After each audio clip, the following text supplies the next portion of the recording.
प्यारे दोस्तों, आज आप सभी के लिए बाबरी मस्जिद के हवाले से एक बाबरी मस्जिद का करिश्मा सुनाने वाले हैं। कमेंट बॉक्स में एक बार आप लोग अल्लाह अकबर ज़रूर लिख दीजिए, जिसको सुनने के बाद यकीनन हर एक मुसलमान खुशी से झूमने वाला है।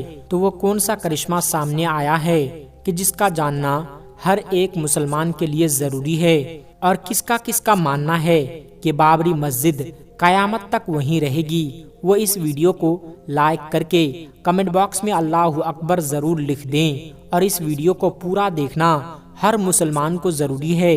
और इस बाबरी मस्जिद के करिश्मे की गवाही मुसलमानों ने नहीं दी, बल्कि गैर मुस्लिम उसकी गवाही दे रहे हैं। इसलिए ये वीडियो ज़्यादा ख़ास है। मेरे प्यारे मुसलमान भाइयों, शुरुआत से हम आपको बताते हैं कि ये बाबरी मस्जिद कैसी बनी, फिर क्या क्या हादसा पेश आए, इसके बीच में उसमें क्या क्या देखने को मिला। और आप सभी को बता दूं कि बाबरी मस्जिद की जो तामीर हुई वो 1527 में हुई थी। तो मेरे प्यारे दोस्तों, लगातार 465 साल बाबरी मस्जिद लगातार अपनी जगह पर खड़ी रही, यकीनन बरकरार रही। लेकिन 1992 में कुछ राजनेता अपनी सीट को गर्म करना चाहते थे। इसी बुनियाद पर बाबरी मस्जिद को शहीद करवा दिया गया, और जिसकी वजह से ना जाने कितना बड़ा नुकसान देखने को मिला, यह हम सब जानते हैं। यानी कि बड़े बड़े हादसा देखने को मिले कि जिसको देखकर यकीनन रूह कांप जाती है। मेरे प्यारे दोस्तों, वो जो राजनेता थे उन्होंने अपनी सीट को गर्म करने के लिए बाबरी मस्जिद को शहीद करवा दिया था, लेकिन उनकी इस गलती की वजह से ना जाने कितने मासूम बच्चों की जानें चली गई, जो कि बड़े अफसोस की बात है। दोस्तों, बाबरी मस्जिद के हवाले से अगर बात की जाए तो इतिहास में सबसे बड़ा और लंबा केस अगर कोई चला है तो यकीनन नजर में जो आता है वो बाबरी मस्जिद का ही केस है। और मेरे दोस्तों, आखिरकार 2019 में इसका फैसला आ गया था। और जैसा कि आप सभी को पता है कि बाबरी मस्जिद की जो जमीन थी वो हिंदू संगठन को दे दी गई थी। उसके अलावा बाबरी मस्जिद की जगह 5 एकड़ जमीन दी गई थी अयोध्या में मुसलमानों को, या फिर मुसलमानों के हक में 5 एकड़ जमीन दी गई, जहां पर मुसलमान चाहे मस्जिद बनाएं या फिर कुछ और बनाएं। मेरे प्यारे मुसलमान भाइयों, इस 5 एकड़ जमीन को लेकर कोई भी मुसलमान खुश नहीं था, लेकिन जो सुप्रीम कोर्ट का फैसला था उस फैसले को मानते हुए उन्होंने उस जमीन को ले लिया। और मैं आपसे यह भी बताता चलूं कि 5 एकड़ जमीन के ऊपर हॉस्पिटल भी बनने जा रहा है, साथ ही साथ एक मस्जिद भी बनने जा रही है। अब हम आपको करिश्मे के हवाले से बात कर लेते हैं, जो कि एक बहुत ही बड़ा करिश्मा था। वो देखने को मिला है अयोध्या के अंदर, यानी उस जगह जहां बाबरी मस्जिद को शहीद किया गया था, उसी सरजमीन के ऊपर जहां पर मस्जिद थी। मेरे दोस्तों, ये राज अल्लाह की कुदरत सामने आती है। अगर बाबरी मस्जिद शहीद नहीं होती तो जो मस्जिद लगातार 465 सालों से जिस जगह बाबरी मस्जिद खड़ी हुई थी वो जगह कोई मामूली जगह नहीं थी। यानी मस्जिद की जगह पर राम मंदिर बनाने के लिए उस जमीन की खुदाई की गई। तो दोस्तों, 200 फीट गहराई में एक नदी सामने आई है, यानी कि बाबरी मस्जिद के अंदर कोई आधुनिक टेक्नोलॉजी का इस्तेमाल नहीं किया गया था, और नीचे नदी होने के बावजूद, रेतीले जमीन होने के बावजूद उसके ऊपर लगातार 465 साल से बाबरी मस्जिद वहीं पर खड़ी थी। यह अल्लाह का एक बहुत ही बड़ा करिश्मा है। दोस्तों, जबरन मंदिर के तामीर के लिए सरजमीन की खुदाई की गई, ताकि ज्यादा जमीन के नीचे पिलर डाल सकें कि जिसकी वजह से राम मंदिर की जो बुनियाद हो वो मजबूत हो सके, जिसकी बुनियाद पर राम मंदिर सालों साल खड़ा रह सके। लेकिन जब बाबरी मस्जिद के नीचे की खुदाई की गई तो मालूम ये पड़ा कि उसके नीचे पिलर भी खड़े नहीं हो सकते, यानी रेतीले जमीन होने की वजह से और नदी होने की वजह से अगर पिलर खड़े किए जाएं तो वो धंस जाएंगे, और आखिरकार उन लोगों को काम रोकना ही पड़ गया। दोस्तों, यह बात तो मैं अपनी तरफ से बनाकर नहीं बता रहा हूँ। हो सकता है बहुत से लोग ये कहेंगे कि आपने कुछ प्रूफ नहीं दिखाया, तो मैं आप सभी को प्रूफ के नाम पर एक स्क्रीनशॉट दिखा रहा हूं और बाकायदा अगर आप चाहें इस न्यूज चैनल के ऊपर जाकर भी सुन सकते हैं। दोस्तों इस खबर को एनडीटीवी न्यूज चैनल के ऊपर चलाया गया था। उसके अलावा बहुत सारी न्यूज चैनल के ऊपर भी चलाया गया था, जिसके अंदर साफ तौर से ये बताया गया है कि यह चीज राम मंदिर का काम रुक चुका है, सिर्फ इस वजह से कि जहां पर बाबरी मस्जिद थी उस सरजमीन के नीचे नदी है, जिसकी वजह से पुल खड़े नहीं हो रहा है।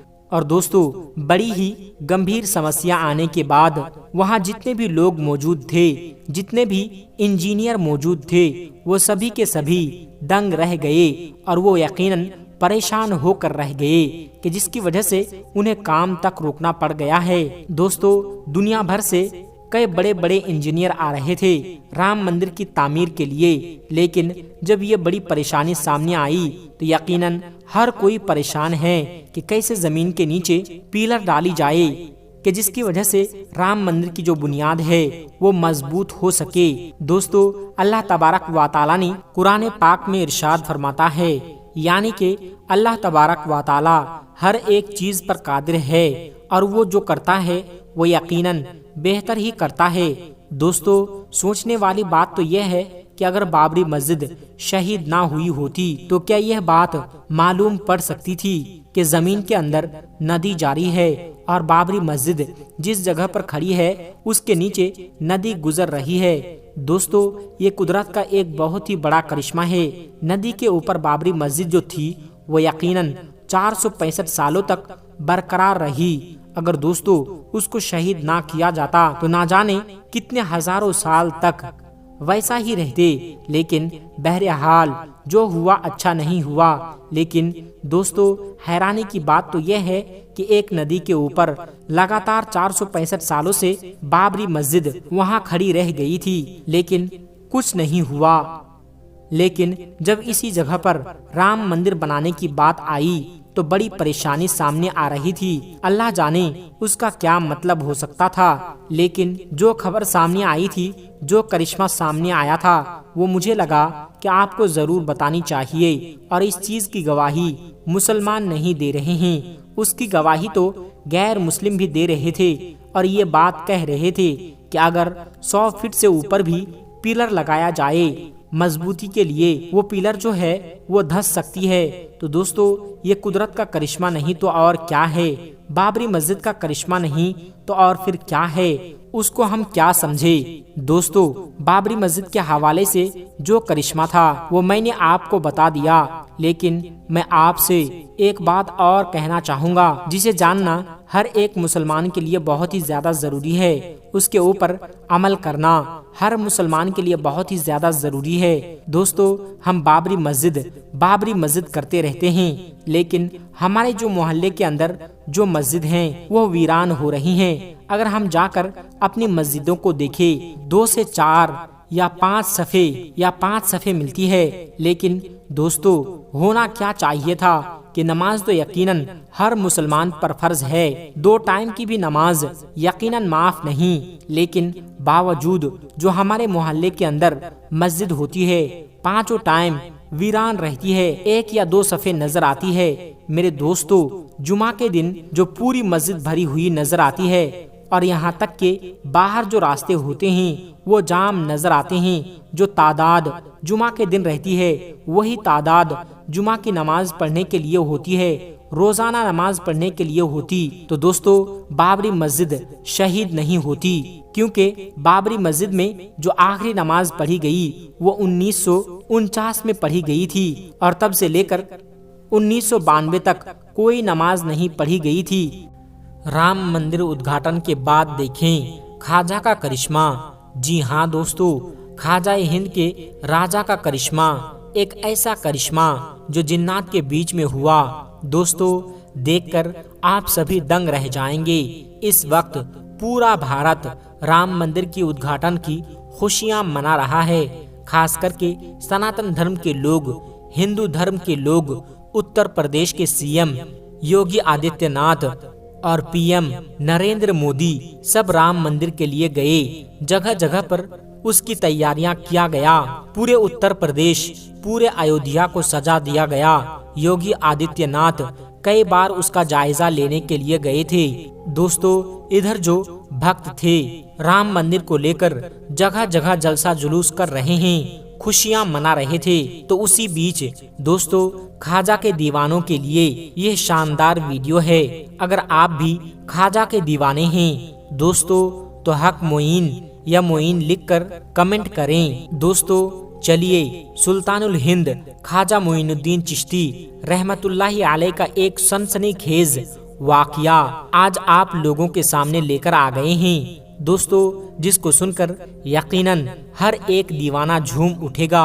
और दोस्तों, सुल्तानुल हिंद ख्वाजा मोइनुद्दीन चिश्ती रहमतुल्लाहि अलैह का वो मर्तबा है दोस्तों कि मुस्लिम तो मुस्लिम, गैर मुस्लिम भी उनके दीवाने हैं। हिंदू भी उनके दर पे जाते हैं, मुस्लिम भी सब उनके दर पे जाते हैं। बल्कि दोस्तों, कहा जाए कि अल्लाह के वलियों का जो दरबार है दोस्तों, हिंदू मुस्लिम एकता का सबसे बड़ा मिसाल है। चूँकि हर दरबार में हिंदू मुस्लिम सिख ईसाई सभी धर्म के लोग जाते हैं और अल्लाह के वलियों का दरबार हिंदू मुस्लिम एकता का पैगाम देता है, अमन देता है। चलिए दोस्तों, वीडियो का आगाज करते हैं। उम्मीद करेंगे चैनल को आपने सब्सक्राइब जरूर किया होगा। दोस्तों, रब की बारगाह में हम दुआ करेंगे कि या अल्लाह, जितने लोग इस वक्त इस वीडियो को देख रहे हैं उनके रोजी रोजगार में बेपनाह बरकतें अता फरमा। और अगर उनके माँ बाप दुनिया में जिंदा हैं तो उन्हें लंबी उम्र अता फरमा और उनके उम्र को दराज कर दे। जिनके माँ बाप में से कोई भी अगर इस दुनिया से या रिश्तेदार कोई भी इस दुनिया को छोड़कर चला गया है, या अल्लाह उन्हें जन्नतुल फिरदौस में आला मकाम अता फरमा, आमीन। दोस्तों, सुल्तानुल हिंद ख्वाजा गरीब नवाज के बचपन की है। जब ख्वाजा हिंद के राजा सुल्तानुल हिंद के सर से उनके वालिद का साया उठ गया तो उनके हिस्से में एक बागीचा, और वो कहा जाता है कि फलों का बागीचा था। वो फलों का बागीचा उनके हिस्से में आया, जिसकी निगहबानी, देख रेख, बागबानी ख्वाजा मोइनुद्दीन चिश्ती रहमतुल्लाहि अलैह किया करते थे। अभी ख्वाजा हिंद के राजा, अभी उनकी उम्र बहुत ज्यादा नहीं थी। अपने बाग में जाते और क्या करते कि कुरान मुकद्दस से कुरान से किस कदर लगाव था मेरे ख्वाजा को। हम सब के ख्वाजा को जब काम करने के लिए जाते थे उस वक्त भी कुरान मुकद्दस को लेकर जाया करते थे। तो दोस्तों, अगर आप सभी ख्वाजा के दीवाने हैं तो कुरान मुकद्दस को अपने साथ रखे।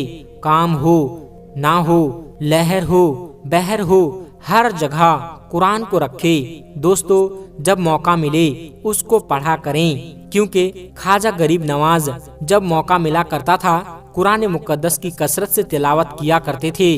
दोस्तों, बागीचे में जाकर ख्वाजा गरीब नवाज कुरान मुकद्दस की तिलावत करते तो कुछ दिनों के बाद ख्वाजा गरीब नवाज ने ये देखना चाहा, चलो क्या उनको ये महसूस हुआ कि वो बागीचा में तो आते हैं लेकिन उनके आने से पहले कोई झाड़ू लगा देता है, बागीचा की साफ सफाई कर देता है, यहाँ तक कि पत्ता पेड़ से गिरने से पहले ही कोई उसको उठा लेता है, सफाई भी हो जाती है, पानी वगैरह भी फट जाता है। और फिर ख्वाजा गरीब नवाज क्या करते, वहाँ आकर कुरान मुकद्दस पढ़ते रहते और कुरान मुकद्दस पढ़ते तो हर तरफ कुरान मुकद्दस की आवाज घटा छा जाती। दोस्तों, कि हर इंसान झूमने पर मजबूर हो जाया करता था।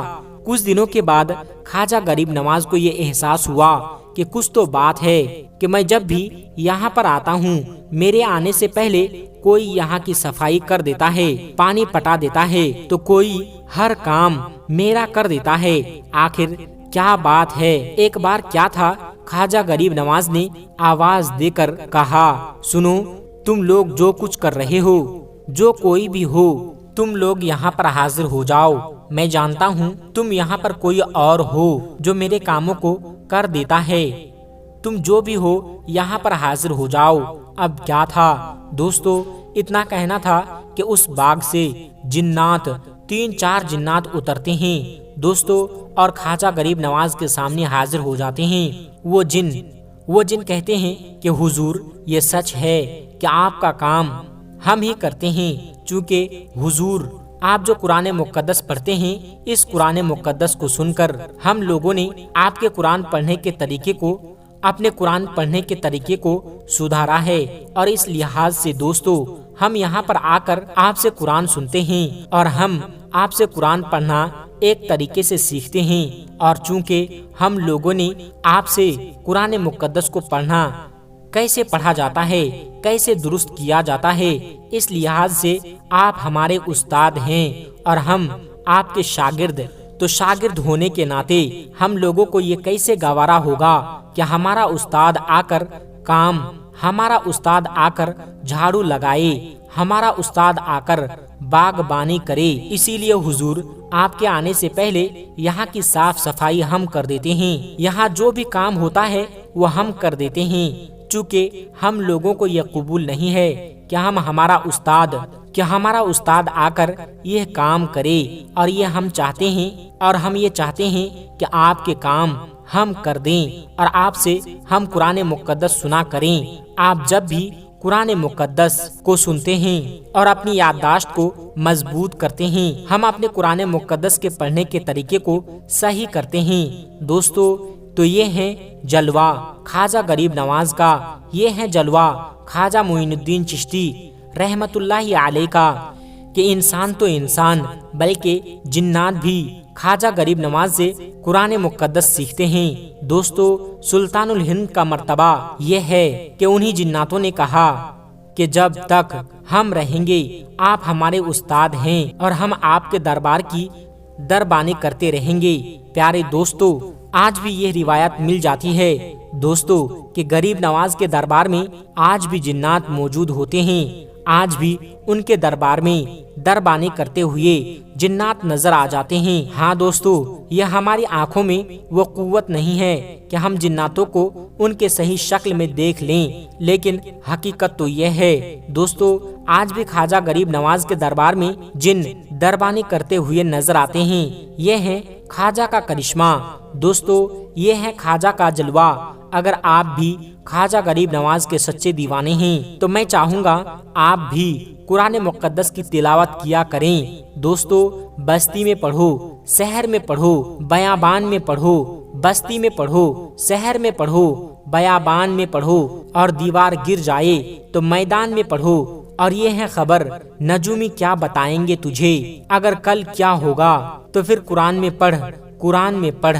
बाबरी मस्जिद, राम मंदिर, अयोध्या, उत्तर प्रदेश। प्यारे दोस्तों आज उत्तर प्रदेश की धरती में जहां अयोध्या है, जहां राम मंदिर का उद्घाटन हुआ है, उसी उत्तर प्रदेश से एक फकीर का करिश्मा आपके सामने एक ऐसी वीडियो लेकर आए हैं जिसको देखकर यकीनन आप झूम जाएंगे। दोस्तों आजकल और भारत के जो भक्त हैं वो झूमते हुए नजर आ रहे हैं, क्योंकि उत्तर प्रदेश में अयोध्या में राम मंदिर का उद्घाटन हुआ है। दोस्तों योगी आदित्यनाथ से लेकर देश के प्रधानमंत्री तक इस कार्यक्रम में हिस्सा लिए, इस कार्यक्रम में भाग लिए हैं। दोस्तों जहां हिंदू धर्म के लोग झूम रहे हैं, आज एक वीडियो ऐसी आपके सामने लेकर आया हूं दोस्तों जिसको देखकर यकीनन हिंदू मुस्लिम सभी झूम उठेंगे। चलिए दोस्तों वीडियो का आगाज करते हैं। यूपी में एक फकीर का करिश्मा, एक ऐसा करिश्मा जिसको जानकर यकीनन आप झूम जाएंगे। उससे पहले रिक्वेस्ट करेंगे चैनल को सब्सक्राइब जरूर कर लीजिएगा। तो चलिए वीडियो की शुरुआत करते हैं। दोस्तों राम मंदिर और बाबरी मस्जिद का मुद्दा इन दिनों चर्चा में है। उत्तर प्रदेश से एक फकीर का करिश्मा। दोस्तों उत्तर प्रदेश के किसी शहर में एक फकीर एक होटल के बाहर बैठा रहता था, दिन भर दुआएं करता रहता और शाम ढलने का वो इंतजार करता रहता था। दुआएं करता, दुआ के बाद ऐसा होता कि शाम के बाद होटल में बड़ी भीड़ हो जाती, तो उस भीड़ में वो फकीर होटल में दाखिल हो जाया करता था। दाखिल होने के बाद दोस्तों होटल में बैठा, खाना खाता, होटल में बैठता, खाना अपने लिए मंगवाता, जितना खाना होता था वो खाता और खाने के बाद वो भीड़ का फायदा उठाकर वहाँ से निकल जाता। फिर दूसरे दिन का भी उसका मामूल यही होता था। दोस्तों, फिर बाहर में बैठकर दुआएं करता रहता, मानो झूम रहा हो और रब की रहमत को बुला रहा हो। दिन भर दुआएं करता और फिर शाम होती और शाम को उसी तरीके से जिस वक्त भीड़ होती, भीड़ के साथ फकीर भी शामिल हो जाया करता। और फकीर शामिल होने के बाद होटल में घुसता, खाना मंगवाता, खाना खाता और खाना खाने के बाद वहाँ से निकल जाया करता था। अब दोस्तों, ये मामूल होता रहता था। कुछ दिन यूं ही गुजर गए कि होटल के एक स्टाफ को फकीर के ऊपर शक हो जाता है, शुबा हो जाता है कि ये फकीर डेली आता है होटल में। जब होटल में भीड़ बढ़ती है, उस भीड़ का फायदा उठाते हुए फकीर दाखिल हो जाता है, होटल में खाना खाता है और बगैर पैसे दिए यहाँ से निकल जाता है। अब की बार क्या था कि उस होटल के मालिक ने अपने शक व शुबा को पक्का करने के लिए अब जैसे ही दूसरे दिन वो फकीर आता है, खाना मंगवाता है, खाना देने के बाद वो उस पर ध्यान देने लगता है कि कहीं उसका धोखा तो नहीं, या सच में ये बगैर पैसे दिए चला जाता है। जब वो गौर से देखता है तो ये देखता है कि वो फकीर खाना खाया और बगैर पैसा दिए चले गया। अब क्या था, इस बात को लेकर वो होटल का स्टाफ अपने मालिक के पास चला जाता है और कहता है कि सर, आप यहाँ पर बैठे हो तो क्या आते जाते हुए लोगों के ऊपर नजर नहीं रखते हो? कौन खा के जा रहा है, कौन नहीं, कौन पैसा दे रहा है, कौन नहीं दे रहा है, कौन बगैर पैसा दिए जा रहा है? आप उस फकीर को देखे। हम लोगों के होटल के सामने एक फकीर जो बैठता रहता है, मैं कई दिनों से ये देख रहा हूँ कि वो आता है, भीड़ भाड़ के वक्त में आता है, हमारे होटल में खाना खाता है और बगैर पैसा दिए चला जाता है। लेकिन कभी आप टोकते रोकते भी नहीं हो, आप शायद ध्यान नहीं दिए हो उस पर। अब इतनी बात सुनना था कि होटल का वो मालिक कहता है कि ठीक है, अब की बार से मैं ध्यान दूंगा और किसी को बगैर पैसा दिए यहाँ से जाने नहीं दूंगा। फिर क्या था दोस्तों, दूसरा दिन फिर होता है यही मामूल। फकीर वहाँ पर आते हैं, दिन भर मांगता रहता है। शाम होती है, भीड़ अचानक से बढ़ने लगती है। उस भीड़ में शामिल होकर वो आता है, खाना खा के चला जाता है। इस तरीके से कई दिन गुजर गए। जब कई दिन गुजर गए तो वो होटल का स्टाफ लगातार उस फकीर पर नजर बनाए हुए था, लगातार निगाहें बनाए हुए था। अब क्या था, एक बार उस होटल के स्टाफ का सब्र का बांध टूट जाता है और इस बार वो अपने मालिक के पास जाता है और जाके गुस्से में कहता है कि आप क्या देखते हो, मैंने आपको पहले ही आगाह किया था, मैंने आपको पहले ही खबर दी थी कि फला शख्स आता है, खाना खाता है और बगैर पैसे दिए हुए चला जाता है, लेकिन आपने उसको ध्यान नहीं दिया। आज भी वो ये काम करता जा रहा है। अब क्या था, होटल का मालिक जो था मुस्कुराता है और अपने नौकर को, अपने स्टाफ को बुलाकर कहता है कि सुनो, मैं उस फकीर पर कई दिनों से मेरी भी निगाह है और ये फकीर जब से उधर आया है, मेरे होटल की बिक्री बढ़ गई है, कस्टमर और बढ़ गया है। इससे पहले हमारे यहाँ खाना बच जाया करता था, दाना बच जाया करता था, हम उस खाना को फेंक देते थे क्योंकि वो खराब हो जाया करता था, लोग नहीं आते थे। लेकिन जब से ये फकीर यहाँ पर आकर बैठा है, मैं देखता हूँ कि दिन भर वो दुआएं मांगता रहता है। शायद यही दुआ मांगता रहता है कि या अल्लाह, इस वक्त इस होटल में इतनी तू भीड़ कर दे कि इस भीड़ के दौरान मैं भी खाना खाकर निकल जाऊं। और सुनो, कभी कभी लोगों को रिज्क दूसरों के मुकद्दर से भी मिल जाया करता है। मुझे लगता है कि उस फकीर के मुकद्दर से हमारे रिस्क में इजाफा हो रहा है और यही वजह है जो ये दिन भर दुआएं करता है और दुआ की बरकत से हमारे होटल में भीड़ हो जाती है और लोग यहाँ पर आते हैं, खाना खाते हैं और हमारे पास एक दाना भी रात को नहीं बचता है, सब का सब खाना बच जाता है। तो मुझे ये लगता है कि उस फकीर के दिन भर की दुआ मांगने की वजह से हमारे होटल में इस तरीके से बरकत है और यही जानबूझकर मैं उसको टोकता नहीं हूँ, रोकता नहीं हूँ, ताकि वो बदस्तूर मेरे होटल में आता रहे, खाना खाता रहे। क्योंकि वो आता है तो भीड़ भी आती है। रब की मर्जी रब की कुदरत, शायद उसी के मुकद्दर से हमारे होटल में इतनी भीड़ हो जाती है, जिस वजह से मैं उनको टोकता नहीं हूँ, मैं उनको रोकता नहीं हूँ। दोस्तों, ये वीडियो आपको कैसा लगा और क्या ऐसा हो सकता है कि किसी दूसरे के मुकद्दर से या किसी फकीर के आपके हक में दुआ कर देने से क्या आपके रिज्क में बढ़ोतरी हो सकती है? क्या आपका नसीब पलट सकता है? दोस्तों, आप कमेंट करके हमें जरूर बताइएगा। दोस्तों, आप अपना और अपने चाहने वालों का खूब ख्याल रखिएगा। प्यारे दोस्तों, मोहब्बत का काम करें, मोहब्बत को आम करें, जगह जगह पर मोहब्बत को आम करें। दोस्तों, अगर आप मुस्लिम भाई हैं तो मस्जिदों को आबाद करें, मस्जिदों को आबाद करें, मदारिस को आबाद करें। और अगर आप गैर मुस्लिम हैं तो आप नफरत का काम ना करें, बल्कि मोहब्बत का काम करें। बाबरी मस्जिद, राम मंदिर, अयोध्या। जी हाँ दोस्तों, इस वक्त देश भर में यही वायरल है। लेकिन आज दोस्तों, राम मंदिर के बाद आज मैं आपके लिए एक ऐसी वीडियो उसी अयोध्या नगरी से जिस राज्य में है, उसी उत्तर प्रदेश से लेकर आया हूँ। दोस्तों, जहाँ एक अल्लाह के वली ने उखाड़ फेंका रेल की पटरी। कौन थे वो अल्लाह के वली? क्यों उखाड़ फेंका? दोस्तों, पूरी जानकारी आप तक पहुंचाएंगे। लेकिन दोस्तों, पिछले दिनों देखा गया योगी आदित्यनाथ, देश के प्रधानमंत्री नरेंद्र दामोदर दास मोदी, साथ ही साथ देश भर के भक्त राम मंदिर के लिए जी जान से लगे रहे और राम मंदिर का उद्घाटन हो गया। लेकिन उसके फौरन बाद देखें दोस्तों, एक अल्लाह के वली की करामत, जहां एक अल्लाह के वली ने उखाड़ फेंका रेल की पटरी। तो चलिए दोस्तों, उसी प्रदेश से जहां के मुख्यमंत्री योगी आदित्यनाथ हैं, आज एक अल्लाह के वली की करामत लेकर आए हैं। दोस्तों, एक अल्लाह के वली ने उखाड़ फेंका रेल की पटरी। पूरी जानकारी आप तक पहुंचाई जाएगी दोस्तों।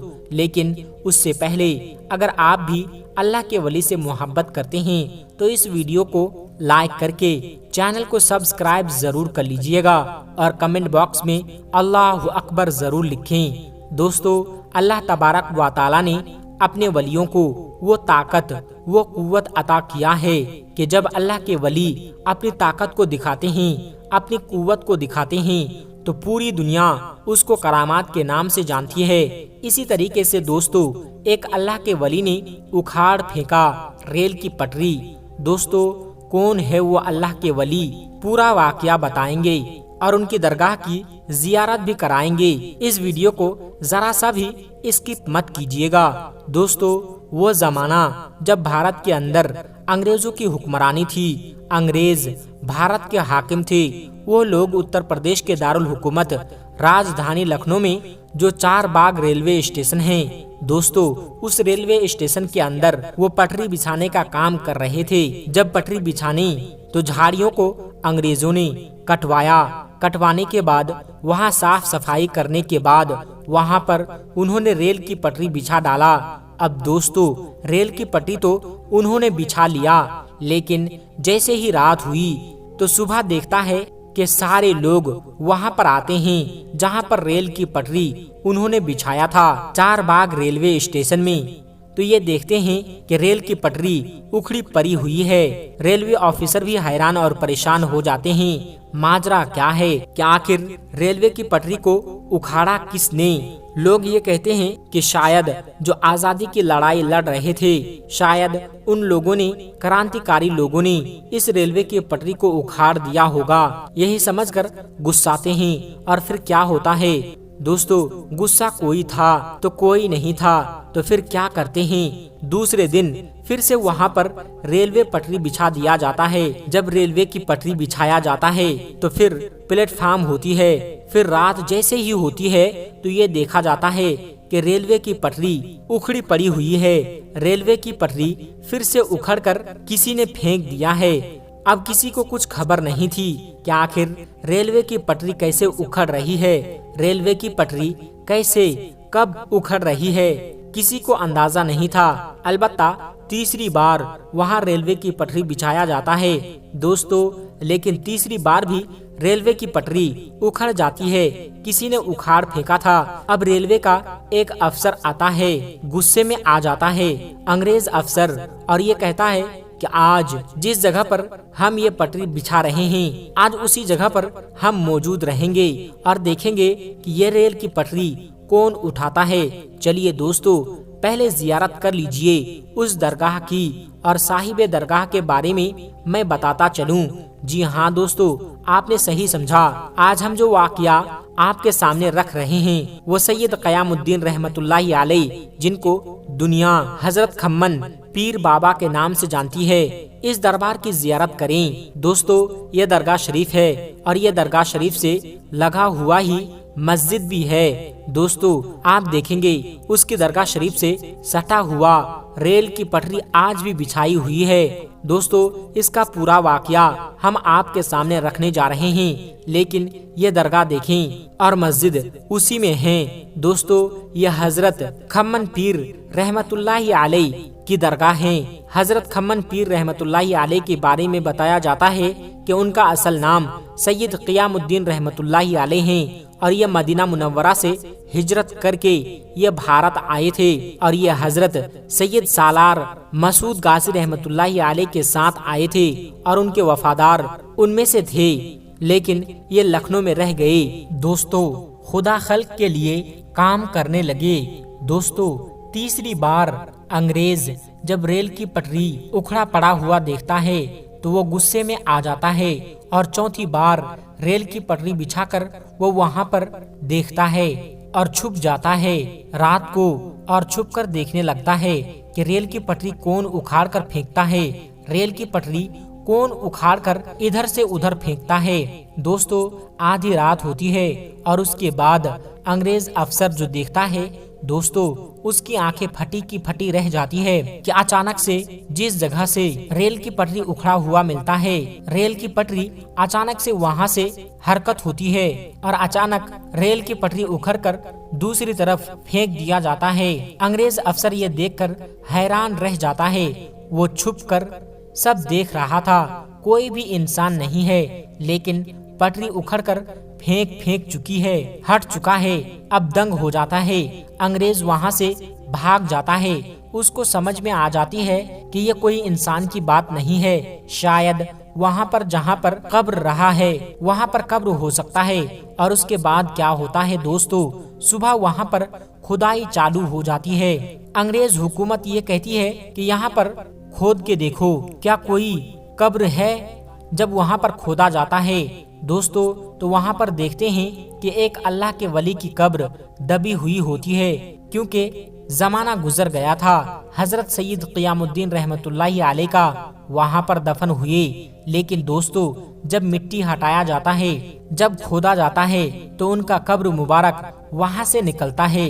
हजरत खम्मन पीर बाबा रहमतुल्लाहि अलैह, साथ ही साथ एक पत्थर निकलता है दोस्तों, जहाँ पर फारसी से उनके बारे में, साहिब मजार के बारे में लिखा हुआ था। जो जानकारी मैंने आपको दिया वहीं से मिला जानकारी।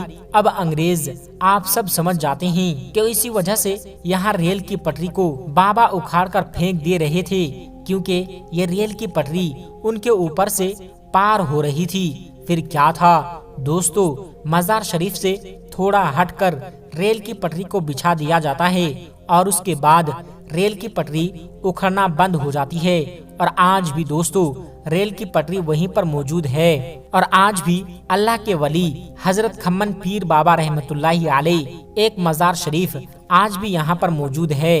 दोस्तों, मैं आज भी डंके की चोट पर कहता हूँ, आज भी आप जाकर उस चीज का जियारत कर सकते हैं। आज भी रेल की पटरी जो साइड किया हुआ है वहाँ पर रेल चलती है और दरगाह हजरत क़यामुद्दीन रहमतुल्लाहि अलैह का दरबार आज भी मौजूद है, मस्जिद भी है। दोस्तों, मोहब्बत का काम करे, मोहब्बत को आम करे, हिंदू मुस्लिम ना करे दोस्तों, बल्कि मोहब्बत का काम करे। आप भी पूजा करें, मुसलमान भी इबादत करें, नमाजें अदा करें।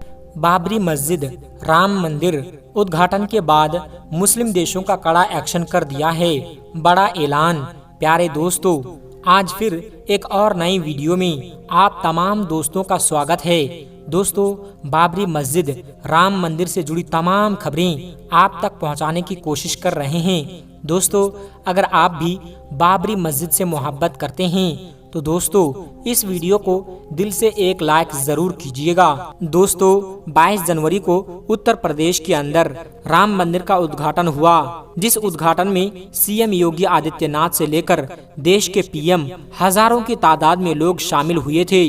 देश भर में भक्त जगह जगह पर शुभ यात्रा निकालकर उसकी खुशियां मना रहे थे, जश्न मना रहे थे। यहाँ दोस्तों ये भी खबर निकलकर सामने आ रही है कि शुभ यात्रा के दौरान भक्तों ने मस्जिदों पर झंडा लहराने का भी काम किया, जैसे कि आगरा और संत कबीर नगर का मामला सामने आया है, जहां पर मस्जिद में झंडा लहराने का काम भी भक्तों ने किया मस्जिद में। दोस्तों, उसके बाद शासन प्रशासन की कार्रवाई भी हुई, लेकिन उसी दौरान एक बड़ी खबर निकलकर सामने आ रही है, वो ये है OIC का बयान। दोस्तों, जैसा कि आप जानते हैं कि दुनिया भर में मुसलमानों के जो देश हैं उनकी तादाद 57 से ज्यादा बताई जाती है और इन मुस्लिम देशों के संगठन को OIC कहा जाता है। अब उसी OIC ने राम मंदिर के ऊपर सख्त ऐलान कर दिया है, बड़ा बयान जारी कर दिया है और उसके बाद से जगह जगह जोरदार चर्चाएं तेज हो गई है। राम मंदिर पर 57 मुस्लिम देश के ऐलान के बाद क्या कुछ कहा है, दोस्तों पूरी जानकारी इस वीडियो में हम देने जा रहे हैं, लेकिन आपसे गुजारिश करना चाहेंगे कि राम मंदिर उद्घाटन को आप क्या समझते हैं। आप अपनी राय कमेंट बॉक्स में जरूर दीजिएगा। जैसा कि 22 जनवरी 2024 को भारत के उत्तर प्रदेश अयोध्या में राम मंदिर का उद्घाटन किया गया, प्राण प्रतिष्ठा की गई, जिसमें हजारों के तादाद में लोग पहुंचे थे। भक्तों का हुजूम जमावड़ा पहुंचा था। मोदी मीडिया अलग अलग तादाद बताने में जुट गई, लेकिन उसके बाद OIC के द्वारा, जो कि 57 मुस्लिम कंट्री का संगठन है, उसके सेक्रेटरी की तरफ से एक फरमान जारी हो गया है। क्या फरमान जारी हुआ है दोस्तों, उसके पीछे किसका हाथ बताया जा रहा है? तो जिस तरीके से भारत की मीडिया है 57 देशों के राम मंदिर प्राण प्रतिष्ठा पर एक्शन लेने के बाद उसका सीधा बेड़ा पड़ोसी मुल्क पाकिस्तान पर फोड़ रही है। भारतीय मीडिया का सीधे तौर पर कहना है कि राम मंदिर पर पाकिस्तान पहले से ही नफरत फैलाने का काम कर रहा था और लगातार OIC पर पाकिस्तान दबाव बना रहा था और पाकिस्तान के दबाव में OIC ने जो कदम उठाया है, सेक्रेटरी से जो बयान जारी हुआ है, राम मंदिर के खिलाफ जो बयान जारी हुआ है, वो अब पाकिस्तान के दबाव का असर है। इधर मीडिया यह भी कहती हुई नजर आती है कि पाकिस्तान की जनता राम मंदिर उद्घाटन को लेकर नजरिया कुछ और रखती है और वहां के हुक्मरान जो हैं वो नजरिया कुछ और रखते हैं। पाकिस्तान की जनता ये कहती है कि भारत जिस तरीके से डेवलप हो रहा है, जिस तरीके से भारत का GDP बढ़ रहा है, जिस तरीके से भारत का हो रहा है, लेकिन अब सिर्फ भारत का विकास GDP में ही नहीं हो रहा बल्कि विकास हो रहा है। ये जो भारतीय मीडिया है उनका कहना है, लेकिन असल में दोस्तों ये है कि दबाव चाहे किसी ने बनाया हो, लेकिन राम मंदिर प्राण प्रतिष्ठा पर OIC ने ऐलान कर दिया है और उसका विरोध कर दिया है। उनका साफ तौर पर कहना है कि जो बाबरी मस्जिद थी जहां लगभग 500 सालों तक नमाज पढ़ी गई, वह अल्लाह के घर को और उनकी निशानियों को मिटाने का काम जो हो रहा है उसका वो सख्त विरोध करते हैं। दोस्तों, हालांकि OIC कुछ भी बोले, लेकिन हकीकत तो यह है कि OIC जितना मजबूत संगठन है उतना मजबूत कभी काम नहीं कर पाई है और OIC के रहते हुए आज मुस्लिम देशों पर बाहर से अटैक वगैरह कर दिए जाते हैं। आप फिलिस्तीन का मामला और इजराइल का मामला किसी से छुपा नहीं है। इराक हो, फिलिस्तीन हो या लेबनान हो या सीरिया हो, सारे मुल्क तबाह व बर्बाद हो गए और ऐसी बयानबाजी करता रह गया। आप समझ सकते हैं जिस संगठन में सऊदी अरब जैसे ताकतवर मुल्क शामिल हो, जिस संगठन में ईरान जैसे ताकतवर मुल्क शामिल हो, जिस संगठन में तुर्की, UAE जैसे कद आवर और पावरफुल मुल्क शामिल हों, उस संगठन के वजूद में होने के बावजूद अगर कोई मुस्लिम देश पर अटैक करने की गुस्ताखी करता है तो कहीं न कहीं सीधे तौर पर OIC की नाकामी को दर्शाता है। बहरहाल दोस्तों, OIC ने अपना बयान देकर अपना काम कर दिया है और यकीन जानिए OIC बयान से ज्यादा बढ़कर कोई काम भी नहीं कर सकती है, क्योंकि अभी तक जो काम है वो 90% काम उनका बयान देना ही है और अपने वजूद को बचाने के लिए OIC वक्त वक्त पर बयानबाजी करती रहती है। जमीन पर उतरकर उनका काम जिस तरीके से होना चाहिए था अभी उस तरीके का काम ये नहीं कर पाए हैं। अब उम्मीद करते हैं कि आने वाले वक्त में OIC कुछ अच्छा काम करेगी। बहरहाल दोस्तों, राम मंदिर प्राण प्रतिष्ठा का कार्यक्रम विरोध OIC ने कर दिया है, बड़ा ऐलान भी कर दिया है और उसको मुस्लिम धर्म को मिटाने का काम करार दिया है। लेकिन दोस्तों, उसका असर किस तरह सरकार पर पड़ेगा ये आप खुद समझ सकते हैं। हमें तो लगता है भारतीय हुकूमत पर OIC का ये ऐलान देना काफी नहीं है और सरकार उस पर कुछ ज्यादा संज्ञान भी नहीं लेगी। बहरहाल राम मंदिर हो गया है। लगातार जो धर्म के लोग हैं मंदिर में भारी तादाद में दर्शन के लिए पहुंच रहे हैं। राम मंदिर खुले अभी कुछ दिन हो गए हैं और लगातार वहां पर जो गैर मुस्लिम हैं वहां दर्शन के लिए पहुंच रहे हैं। लेकिन मुसलमानों के पास एक जमाने से अल्लाह का घर मस्जिद है, लेकिन घर वीरान है, घर सुनसान है, लोग नमाज नहीं पढ़ते हैं। मैं कहूँगा कि अब ज्यादा दिमाग लगाने से अच्छा है कि अपनी मस्जिदों को आबाद करें, अपने अपने मस्जिदों में नमाजों को बढ़ाएं। आपके हर मोहल्ले में मस्जिद हैं, आप अपनी मस्जिदों में जाएं, नमाज पढ़ें, अल्लाह की इबादत करें, तभी अल्लाह तबारक व तआला की मदद आएगी। अल्लाह तबारक व तआला से दुआ है कि वह हमारे मसाजिद, मकातिब और खानकाहों की हिफाजत फरमाएं और तमाम दुनिया के मुसलमानों की भी हिफाजत फरमाएं। आमीन सुम्मा आमीन। दोस्तों, ये थी हमारी आज की वीडियो। उम्मीद है आपको पसंद आई होगी। अगर आपको आज की ये वीडियो पसंद आई है तो सबसे पहले इस वीडियो को दिल से लाइक करें, अपने दोस्तों के साथ इस वीडियो को ज्यादा से ज्यादा शेयर करें और इसी तरह की रोजाना की वीडियो देखने के लिए हमारे YouTube चैनल को सब्सक्राइब जरूर कर लीजिएगा। तो चलिए मिलते हैं एक फिर नई वीडियो के साथ। अस्सलामु अलैकुम व रहमतुल्लाहि व बरकातुहू।